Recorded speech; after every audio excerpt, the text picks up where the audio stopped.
வளர்த்த மயில ஒட்டப்புள்ள பிறந்ததுன்னு பொலிகாட்டில் கூங்குயில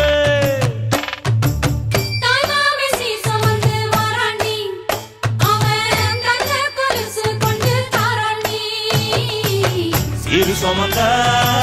சாதி சனவே ஆறு கடந்தா ஊரு வருவே சீர் சுமந்த